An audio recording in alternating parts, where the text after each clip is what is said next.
Okay, so we're going to talk about sound today, and a couple things that we just need to make sure that we relate within our wave stuff. First off, the speed of sound at room temperature is going to be, we're going to call that 343 meters per second, and room temperature we're calling 20 degrees Celsius. If there is any other, if we were at any other temperature, then that velocity would change, because temperature does matter. But we're going to just focus on 20 degrees. And if it's something different, then that velocity will be given to you. Okay, how loud a sound is going to be related to its amplitude. So if you remember back when we were talking about the wave interference and the speakers, these guys, we said that these two canceled out, so it was quiet. And these two added together, so it was loud. What we were looking at there was the amplitude of the wave. So the higher the amplitude you have, the louder the sound. The lower the amplitude you have, the lower the sound. Loudness. So for pitch is going to be related to frequency. Okay, so the higher pitch you have, the higher frequency you have.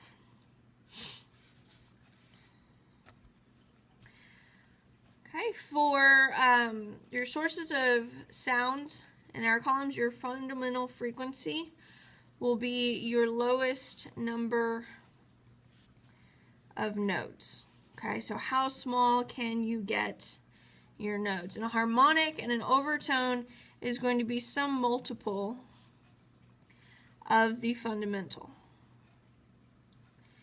Now, just a side note, when we're talking about the overtone, the first harmonic, which is your fundamental, is going to equal your second overtone.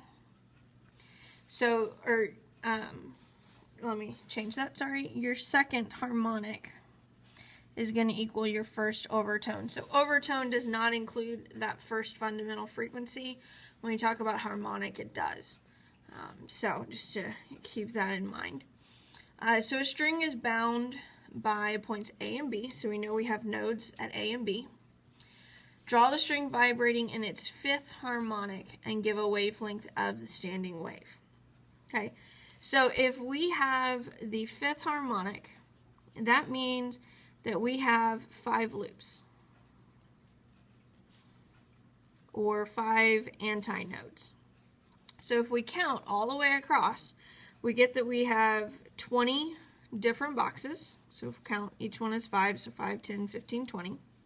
And we want to divide that into 5 loops.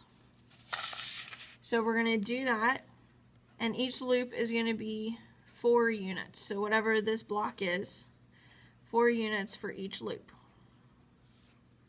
So we're going to put a little point or a node every 4 boxes. And so those are all evenly spaced out.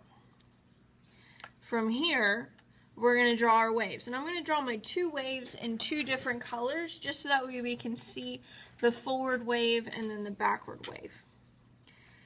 Now we don't know our true amplitude, so I'm just going to draw it to fill up the whole space. So we have a wave here, and then it's just going to rotate or alternate as it goes up and down. And then I'm going to do the same thing going the opposite direction. So I'm going to start at A, and again, it doesn't have to be precise. It's not necessarily going to be beautiful. I just want you to get the point across.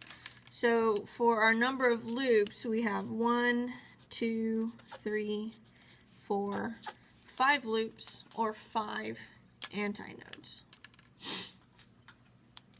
Now it also says give the wavelength of the standing wave. So one wavelength is going to be here to here. And so however many units that would be, which would be 8 units. So we could, if each unit, or if each box was a meter, we would say that was going to be 8 meters.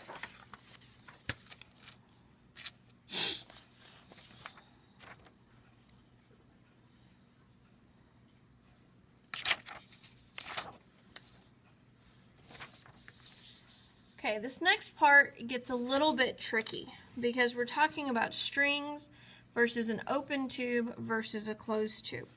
And so when we talk about the string, that's going to be the setup that we were talking about before, where we had our little nodes and antinodes. That's what we've done before. For an open tube, we have our setup like this. And we abbreviate this whenever we're talking about problems, an O/O. And we do that just to clarify it so we can make sure, because some of these things down here are going to be a little bit different. Now, when we do an open tube, you can only have nodes when it hits a wall. So this is going to be open, so you have an antinode here. So we're just going to draw it like this. And then the other half of that, or the reflected part of that, would be there. And then for a closed tube, what it really means is it's open on one end and closed on the other.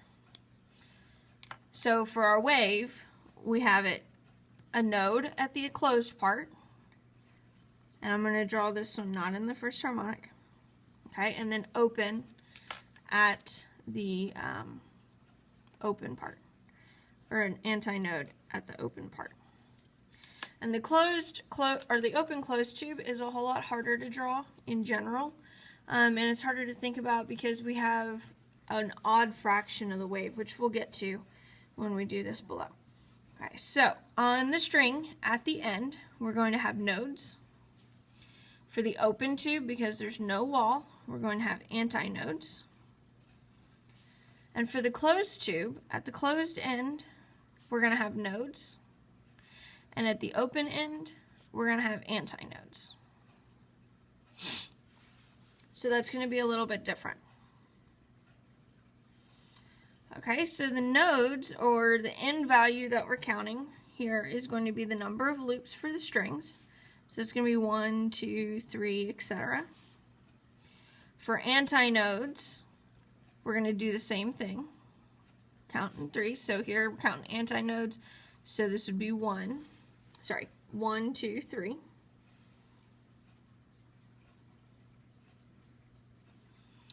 And then for the closed tube, our harmonics are going to be counted in, this one we're counting nodes. So N is going to be your nodes, so 1 and 2. Should be 1, 2. Should be 1, 2, 3. Our N we're going to count for closed tube is in 1, 3, 5. So we count odds. So this would be 1, this would be 3, which is a little bit different. That's what makes closed tubes a little bit more confusing than anything else, is that this is the second harmonic, but N is 3. To calculate the wavelength here, it's going to be 2L divided by the number of the loops that you have. The open tube is going to be the same thing, 2L divided by the number of loops that you have. For a closed tube, we have half a wavelength here, and then we have a quarter of a wavelength here. So in order to calculate the wavelength, we're going to say 4L divided by the number of nodes. And then we can take that same frequency that we talked about when we talked about our standing wave. So frequency equals NV divided by 2L, which is going to be the same for our going to be the same thing for our open tube. And then for this one, now instead of the 2, we're going to use the 4. So NV divided by 4L. And remember that your N needs to be in odd numbers, so 1, 3, 5. So that's going to change our frequencies a little bit. Now on this next one, I'm going to do the first couple with you, and then I'm going to give you some time. I want you to pause it and give you some time to fill the rest of them in. And then we'll cover the last part of the notes today. Okay, so what we want to do, the diagram below shows 8 tubes that are 3 meters long, so we know the length is going to be 3 meters. They are in Antarctica, where it is so cold that the speed of sound is only 300 meters per second. Draw the displacement wave that vibrates with the harmonic indicated. So here we have our N values that indicate the wavelength and the frequency of each wave. So to find the wavelength, so L is going to be 3 meters. Our V is going to be 300. And so to find the wavelength, this is an open tube, and these are open closed. So we've got it closed on one end. So the wavelength for an open tube is going to be 2L divided by N. And to find the frequency is going to be NV divided by 2L. So we can go ahead and find those wavelengths here without any problem. And so I'll let you calculate that because I think you can plug those things in. And when I put up the answers here in just a second, after you've had some time to finish these out, and then you can check your answers. Excuse me. Okay, so on the first harmonic, we have one node. So that means that we have one node between here, and our antinodes are on the bottom. So it's got to be split in half. So our node's going to be here. So I'm going to have a quarter of a wavelength here, a quarter of my wavelength there, and then same thing on the other side. And these do not have to be perfect, just kind of an estimate. And when I do my my wavelength, 2 times 3 divided by 1 is just going to be 6. And this is 1 times 300 divided by 6 is going to give me 50 hertz. Now, these numbers that you calculate will not relate to the tick marks. Well, they do relate to the tick marks in a way. So here's 1, and then 2, 3. This shows half a wavelength.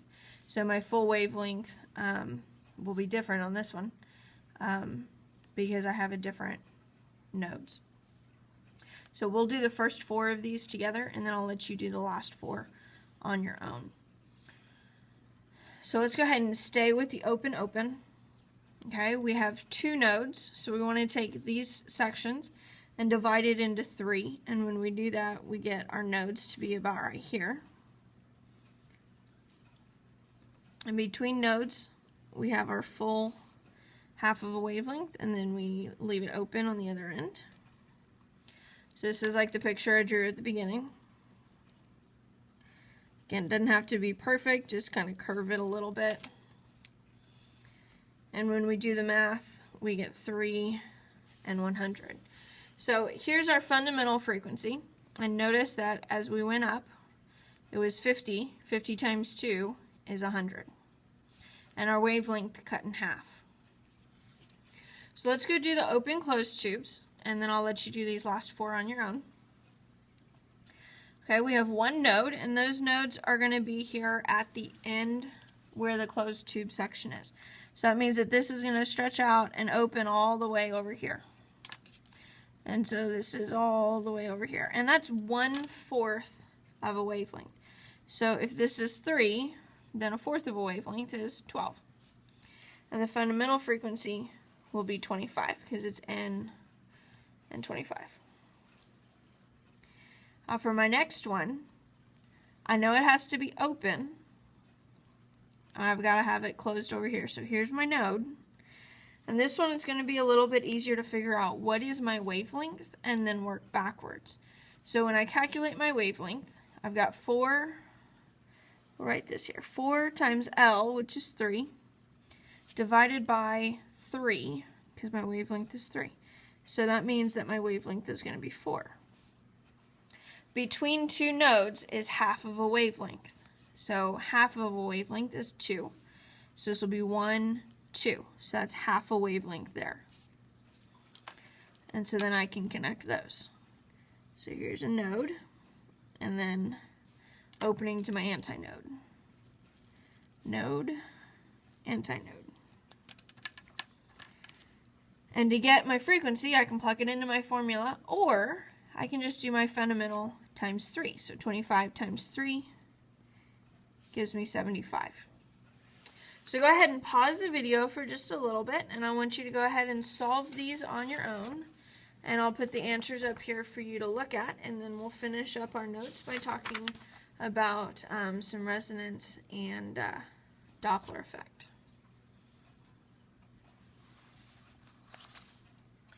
Here are all the answers for the pipes examples. And again, these notes are available online on our website and through LessonPath, so that way if you need to see this for a little bit longer, then you can, or you can pause the video and look at it a little bit longer here. Okay, we're going to work this resonance example, and one of the things that you need to know is every object has a natural resonating frequency. So this frequency is whatever it vibrates, and this is how tuning forks work. When you hit them, they vibrate with a specific frequency, and they can be, if you change them a little bit or hit them a little bit harder, those frequencies can change. So tuning forks with the frequencies indicated below are struck individually and held up to a 2.68 meter long pipe. So there's our length right there. Okay, open at both ends, so open, open. Mark the frequencies that cause resonance in the tube, then state the fundamental frequency and draw the standing displacement wave in the 4 cases when the tube resonates. So what we need to first do is calculate what is the fundamental frequency. That's our very first job, is fundamental frequency. So to find the fundamental frequency, we have NV over 2L. Now we're in air because that's what's traveling through the pipe, so we know our velocity. Fundamental, so that's going to be 1. And then it told us the length of the pipe is 2.68. So if we change the length of the pipe, that would change our fundamental frequency. So when we type that into the calculator, we end up with 63.4 hertz. So that's going to be our fundamental frequency. So the things that resonate within this pipe are going to be multiples of this. And so when we go through and do that, if we multiply by 2, we get 12 something. If we multiply by 3, this is an open pipe, so here we go, let's type this in. And just a shortcut on this, okay, so if we multiply by 2, then we can just do multiply, automatically inserts that answer in. We do not want to multiply by 3, okay, not this number. We want to go back to that fundamental frequency, so make sure that you type that back in. So 3, that's not on our list, times 4, 253.6. That's pretty close here. So we're going to circle this one. I'm going to highlight it so we can see it a little bit better. And if you use the answer button from calculating, you're going to get a whole lot closer results. So this is n equals 4. And then 63.4 times 5 gives us 317, so that's our 320. So that's n equals 5. And from here, if we just add 364 each time, or 63.4 each time, this will be the 6th harmonic, will be at 380. So that gives us G. And if we add it again, we can just press enter, and it's going to add it again. 443, and that's a little bit too off on that one. Add it again is 507, which is going to be our 512. So this was 8. N equals 8. And again, if you're using the answer button, these numbers are a whole lot closer, and it's going to be a whole lot more apparent on like a test problem. So the next thing that we want to do is go ahead and label our n's and our frequencies. So this will be 4 is at 256, 5 is at 320, 6 is at 384. We skipped 7 and we went straight to 8 at 512. So that just means it wasn't a note on our scale. There's no, if we had something in between, we could totally draw it, but we don't. So now we want to draw our our pipes, or the waves within our pipes. We have 4 nodes. So we're going to separate those as evenly as possible. Again, does not have to be a work of art. And then we start open, and then we just wave through them. And those last ones are always hard because you want to go back down again. So we want to make sure not to do that. And then now we just do the mirror image. So, not going to turn out beautifully, but that's what you're going to end up with. So I'm going to go ahead and show you the answers here. Pause it if you would like to copy this down, give you a little bit more time on that.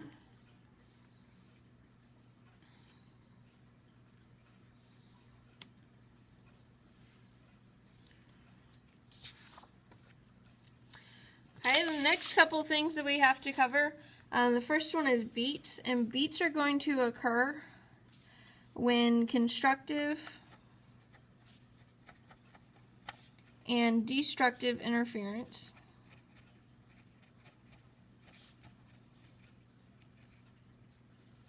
alternate. So the wave is set up in such a way that you have constructive interference and destructive interference, then constructive, then destructive, constructive, and so it alternates. So these two are not going the same speed, but here you have your beats. So you have a loud and quiet, and loud and quiet, and loud and quiet. And so that's where your beats are going to come into your sound. Then perhaps the funnest example within the sound world is going to be the Doppler effect. And this is something you see or you hear all of the time. Trains going by, race cars going by, ambulance, police cars. And Doppler effect is going to be the difference in pitch due to a moving sound source.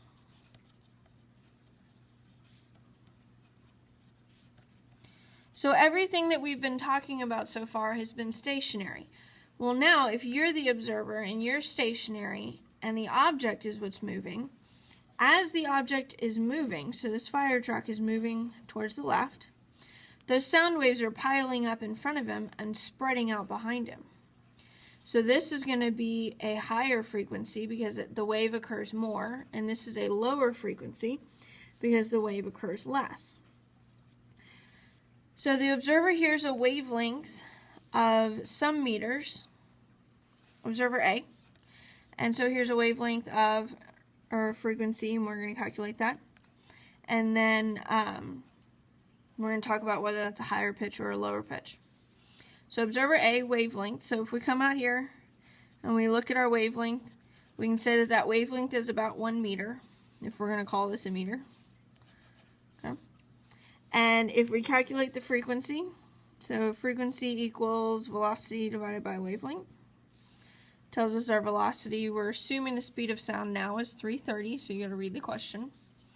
So that gives us a frequency of 330. Now behind, if we go and look at this, we've got about that far apart. So we are 4 meters. And so if again we calculate the frequency, we figure out that this is 82.5. So if your observer B, let's say the fire truck started over here and approached you and then went past you, you would hear it going from this higher pitch to the lower pitch, which is like the trains driving by. So if the object is approaching you, you hear a higher sound. And if it's leaving you, you hear a lower sound. And this is something that we see in our everyday lives. And that concludes our notes for this unit.